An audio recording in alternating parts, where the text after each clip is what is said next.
dos, es decir, de un análisis, de una evaluación visual de árboles, en este caso en una reserva. Es una reserva natural urbana, es una especie de laguna con 140 hectáreas, más o menos. Tiene unas, como ven acá, esa especie de península, y todo el perímetro de la laguna es lo que es tierra y el resto es agua. Esta superficie es variable, depende. Hay años, como se ve en esta imagen, que el agua es demasiado, y otros años como estos últimos que, por ejemplo, toda esta zona está seca, porque son de muy baja profundidad y solamente hay agua en este sector. O sea que la superficie es variable, pero en principio todo lo que es esta península tiene este paisaje, ¿no? Es decir, arboleda con sectores de uso recreativo como sombrillas, parrillas, baños, duchas, canillas, bueno, nada, ese tipo de caminos, hay senderos. Bueno, esa es un poco la configuración de esta reserva natural urbana, que está, por eso se llama así, porque está a unos 3-4 kilómetros del casco urbano del centro de esta ciudad, de General Pico, y que recibe, sobre todo los fines de semana, muchas visitantes, ¿no? La función básica de esto es un espacio recreativo donde la gente va a pasar el día y en algunos casos a practicar actividades deportivas como kayak, o no se puede navegar a motor, así que es kayak, o pesca deportiva, ¿no? Bueno, el primer paso que se hizo fue, de todas estas áreas, determinar 3 zonas en función del riesgo que uno podría suponer, independientemente de los árboles, sin analizar los árboles, zonas de riesgo, es decir, en función de qué, de la presencia de árboles y del tipo de uso que tiene, ¿no? Por ejemplo, y se clasificaron en 3, en bajo, moderado y alto. El verde es el bajo, o sea, el bajo riesgo. ¿Por qué? Primero porque hay muy pocos árboles, y después porque son zonas más de pastizales, de conservación. Hay senderos, hay grupos de árboles obviamente, pero hay muy baja la densidad de personas que circula o transita en estas áreas, ¿no? Es más bien algún que otro pescador, algún ciclista o algún corredor que corre por esta zona, pero es eventual. Distinto es las zonas que vemos en rojo o en naranja o en amarillo, que tienen un uso de moderado a alto, porque justamente es la zona de uso netamente recreativo, donde, como veíamos, tienen parrillas, hay mesas, hay juegos, hay canchas de básquet, sector de camping. Todo este sector 10 es un sector de camping, hay un Zoom, bueno, nada, todo esto tiene que ver con eso, ¿no? Hay proveeduría, y bueno, toda esa zona de uso hay mucha más densidad de personas, de personas usando toda esa área recreativa, y obviamente, como está asociado eso al uso, hay mucha más proporción de árboles en este área. Para que ustedes se den una idea, toda la superficie de la reserva, cercano, nosotros hicimos un inventario y hay casi unos 1000 árboles, donde predominan álamos, sauces, no recuerdo ahora exacto las proporciones, pero álamo, sauce, fresno y eucaliptus. Bueno, les decía que hicimos una evaluación visual de cada uno de los árboles, es decir, una evaluación de cada uno de los árboles, y usamos una metodología que la tenemos en la bibliografía de la unidad, está disponible, que se llama Evaluación del riesgo de caída de árboles en áreas recreativas. Su autor es Luis Chochard, es un ingeniero forestal que trabaja en parques nacionales y que la desarrolló para los parques nacionales, pero nosotros la verdad que la usamos y nos resulta bastante cómoda. Lo que hace es, lo vamos a hacer rápido, si alguno quiere entrar en detalle lo puede observar. Evalúa 3 parámetros del árbol. Por un lado, el entorno y el ambiente de cada árbol, ¿no? Después, cuestiones de forma del árbol. Fíjense, el entorno y el ambiente, que evalúa profundidad, pendiente, exposición al viento. De forma, la fase de desarrollo, si es un árbol maduro, sobremaduro, juvenil, el tipo de dominancia, el tamaño de la copa, el tamaño de ramas, número de troncos, verticalidad, raíz, estabilidad del árbol. Y después se evalúa lo que son los defectos propios del árbol. Entonces evalúa a nivel de el estado general del árbol, defectos de raíz, defectos en tronco y defectos en ramas. Como ustedes ven, tiene una tableta que se asigna un valor. Es decir, por ejemplo, si la profundidad es normal es 0, y si es una profundidad limitada o superficial, supónganse que nosotros sabemos que hay tosca a los pocos centímetros, en vez de se pone 2 y no 0.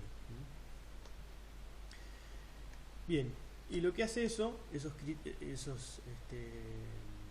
como veíamos recién, cada uno de esos criterios, por ejemplo el entorno y el ambiente, hay 3 indicadores: profundidad, pendiente y exposición, son 3.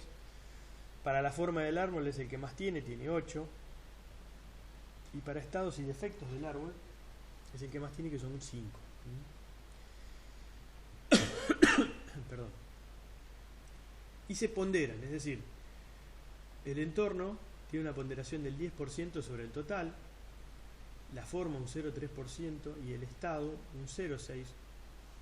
Fíjense que el estado del árbol, perdón, un 6%, el 60% de la ponderación corresponde al estado o los defectos del árbol.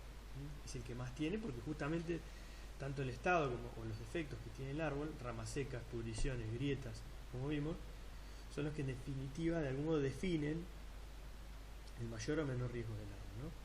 La forma, que también es importante, pero no tanto como los defectos, bueno, tiene una ponderación un poco menor, y el entorno también, es el que menos ponderación tiene. Y lo que se hace es se calcula un índice de riesgo para cada uno de los árboles, donde se suman, por ejemplo, vuelvo para atrás, en el criterio 1, que sería entorno y ambiente, supónganse que el árbol me dio 2, 1 y 2. Bueno, entonces se suman 2 más 1, 5. 2 más 1, 3, más 2, 5. Y ese 5 se multiplica por el factor de ponderación, que es 0,1 en el caso del entorno. Lo mismo hacemos con los otros criterios, el de forma y el de estado, y los multiplicamos por ese factor, y obtenemos un número. Bien, ese número, que le vamos a llamar índice de riesgo para cada árbol, si es menor a 1,5, podemos decir que el riesgo es bajo. Si es menor a 2, entre 2 y 1, entre 1,5 y 2 es medio, y si tiene más de 2 es alto. Insisto, hay otras metodologías, hay varias, esta es una, y cada uno la utiliza en función de cómo la haya ajustado o cómo le resulta más cómodo, ¿no? Bien, por ejemplo, nosotros en este caso, fíjense, el área 4 o el sector 4, que era una zona, como dijimos, piensen en zonas como, en este caso era roja, era de alto riesgo. ¿Por qué le poníamos de alto riesgo? Porque había una gran proporción de árboles, la mayoría eran eucaliptus. Los eucaliptus tienden a tener ramas con ramas secas, o sea, tienen una especie de autopoda. Hay un sector de juegos y de mesas y de parrillas, entonces era una zona de uso intensa, por eso es una zona de alto riesgo. Cuando analizamos, esta imagen que ven acá es una foto de el montecito que se ve ahí en foto, perdón, esta es la imagen. Los puntos rojos significan los árboles que se analizaron. Básicamente son eucaliptos, lo que ven en verde, y lo que no se ve más acá sobre la costa son álamos. Fíjense el índice de riesgo, dio en todos valores menor a 1. Recuerden que el índice de riesgo bajo es menor a 1,5, excepto este valor de 1,1, 0,1 y 1,023. El resto son todos valores muy bajos. Es decir, ese análisis que se hizo árbol por árbol con esa tabla o con esa planilla nos reflejó que este sector, que suponemos de alto riesgo por el tipo de uso, por el tipo de blancos que hay, la intensidad de uso que tiene, sus árboles en general tienen un bajo riesgo. Bien, ¿y qué pasó en otros sectores? Por ejemplo, en este sector que es el sector 10, que es uno de los de mayor uso, porque hay, bueno, ven ahí, por ejemplo, sombrillas, hay mesas, hay bancos, hay sector de juegos, por acá hay unas canchas de básquet y de fútbol, y hay un sector de camping y demás. Estos son núcleos sanitarios y son baños. Bueno, hay un alto uso. Fíjense, nosotros marcamos en este óvalo esos 5 árboles. Esta foto refleja un poco algunos de esos ejemplares, cómo son árboles costeros, son eucaliptus, cómo han perdido parte de su sistema del suelo que sostiene su sistema radicular por el efecto del oleaje de la laguna. Bien, en este caso el índice de riesgo de estos árboles es superior a 1,5, pero por debajo de 2, es decir, hay un riesgo medio. Y ahí tenemos una torta de resultado de todos los árboles, perdón, de los árboles de este sector, donde analizamos el riesgo de caída, que el 88% de los árboles de este circuito son de riesgo bajo, hay un 4% de riesgo medio y un 8% de riesgo alto. De riesgo medio el 8 y el 4 alto, perdón. ¿Qué hacemos nosotros? Cuando uno tiene ya este resultado, debería ser, nosotros lo hacemos, en este caso se hizo, ¿qué tipo de recomendaciones se hacen para los árboles de riesgo alto y medio? Es decir, bueno, ¿qué hacemos con los de riesgo alto? Porque como decíamos recién, una vez encontrado que hay riesgo alto, lo siguiente es recomendar o hacer recomendaciones de intervenciones perdón, para disminuir ese riesgo o para minimizarlo. Entonces, tal vez en riesgo alto se puede resolverse, por ejemplo, no sé, una rama de un gran porte seca. Bueno, la poda de esa rama, la extracción, o el árbol es muerto o el árbol está inclinado completamente, podría ser un ejemplo como el de la foto, casi con su sistema radicular totalmente desprendido, o una poda podría ser de reducción de copa o la extracción del ejemplar. Bien, hay análisis más finitos, decíamos, donde se utiliza otra metodología. Yo acá les muestro otra que es de la ISA, la Sociedad Internacional de Arboricultura, donde se puede utilizar aparatología. Esta es una que hicimos en particular con un árbol de liquidámbar. Fíjense, lo primero que hacemos es medirle la altura, el diámetro de la altura del pecho, un árbol de unos casi 10 metros, 30 centímetros de diámetro de la altura del pecho, y un índice de esbeltez de 30. ¿Qué es el índice de esbeltez? Es la relación entre el diámetro del árbol, ese 32, y su altura. Cuando ese valor es menor a 50, decimos que es un árbol mucho más seguro. Piensen en árboles demasiado altos y muy finitos, son árboles justamente esbeltos, y un árbol esbelto tiende o tiene más probabilidad de caídas que un árbol más bien de la misma altura pero de mayor diámetro. Bueno, en este caso se analiza el entorno también. Fíjense, zona residencial, alta proporción de árboles de gran tamaño, tanto en veredas como en parques privados. Las calles que los circundan son de tránsito vehicular y peatonal bajo, o sea, una baja intensidad de uso. No hay tantos blancos. No es lo mismo un árbol en una vereda de un colegio que en un barrio residencial, ¿no es cierto? El mismo árbol, el riesgo es distinto porque recuerden que interviene el uso del sitio y los posibles blancos. No hay viviendas o partes de viviendas en un área. Si uno hiciera, en este caso nosotros decimos que si el árbol se cayera entero, uno tomaría una distancia de seguridad de 1,5 veces la altura del árbol, es decir, medía 10 metros, 15 metros a la redonda del árbol, no hay viviendas o partes de viviendas. Es decir, si se cayera el árbol, no hay riesgo de rotura de una vivienda. Sí había en este caso, y van a ver, tapiales y pileta, pero no una vivienda. Bueno, la época de vientos y tormentas, de agosto a fines de enero, principalmente vientos del sector norte. La vereda tiene riesgo por aspersión, eso implica, me da la pauta de, en el análisis, de que su sistema radicular normalmente va a estar mayormente desarrollado en superficie porque las raíces saben que son oportunistas y si la humedad está arriba, está arriba. El suelo es un típico arenoso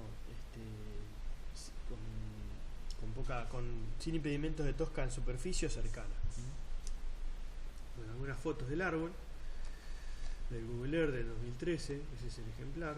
La vivienda está, como ven, lejos. Esta es una foto de cuando se hizo un análisis, mayo del 2021. La imagen satelital, el punto rojo es el árbol. Está a 90 metros de una avenida de plátanos, que son esos que se ven color marrón, es decir, esta imagen es del otoño. Pero fíjense que es una zona residencial con gran arbolado. En azul marcamos los vientos predominantes, que son del nor-noreste. Tiene influencia esto porque toda esa masa boscosa que está justamente hacia el lugar de donde vienen los vientos predominantes me funcionan como hacen el efecto de disminución de la velocidad de ese viento, ¿no? O sea, el impacto del viento en este árbol en principio no es tan importante. Las distintas vistas,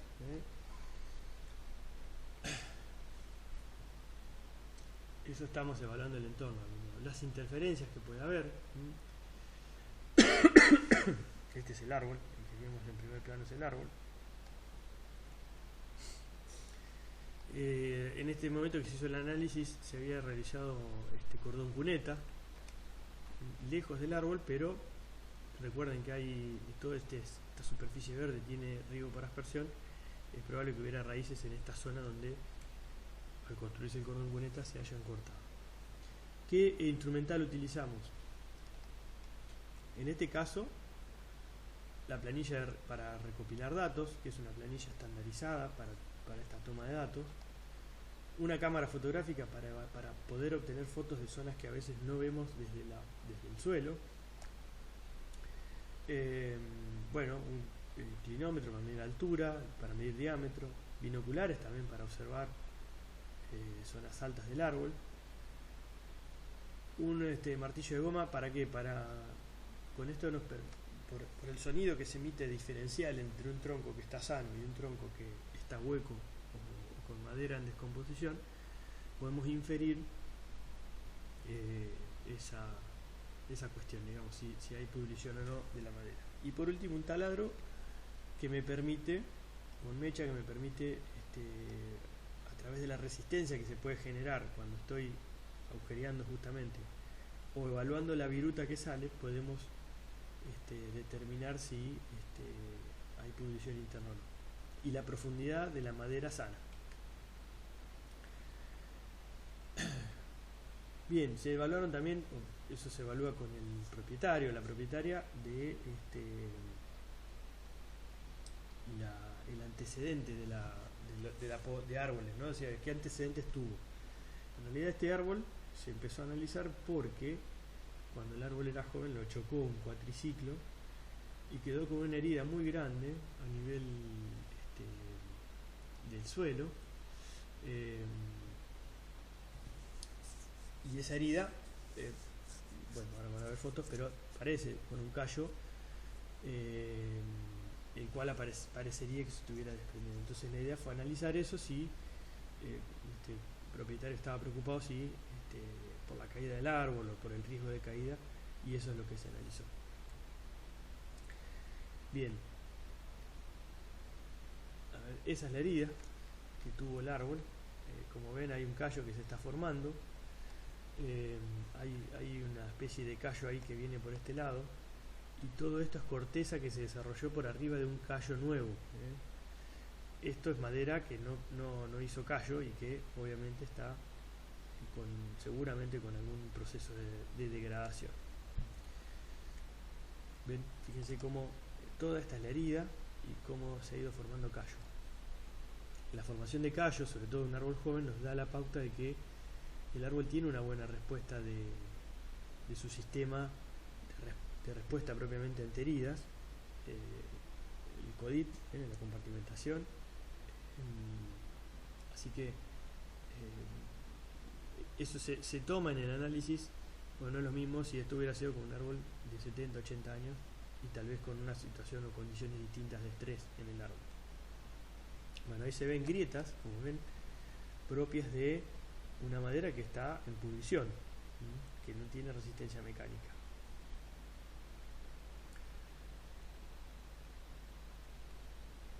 Hay un exudado resinoso, pero ese exudado, que por ahí lo vamos a ver en más detalle, eso amarillo que se ve ahí, es típico del liquidámbar. El liquidámbar, por eso justamente se llama así, liquid ámbar, ámbar líquido, porque lo manifiesta habitualmente. Heridas de poda, pero que están bien resueltas en general. Bueno, y esta es la planilla. No vamos a entrar en detalle porque eso nos haría muy largo, pero se van evaluando, por ejemplo, presencia de plagas de enfermedades, vigor, condiciones de suelo, exposición al viento. Se analizan cuestiones referidas a la copa y ramas, raíces y cuello radicular, tronco, y en base a eso se va haciendo una tabla en cuanto a la probabilidad de fallo y la probabilidad de impacto de una parte o del árbol entero. Es subjetiva y depende mucho de la capacidad del operador, de quien está haciendo el análisis, del conocimiento. Pero, como verán, esto lleva tal vez media hora, 40 minutos, una hora de análisis de cada árbol, cuando con la otra metodología que veíamos recién de la reserva urbana, cada árbol puede llevar 5 minutos como mucho. ¿Cuál es la bueno, en este caso lo que se recomendó es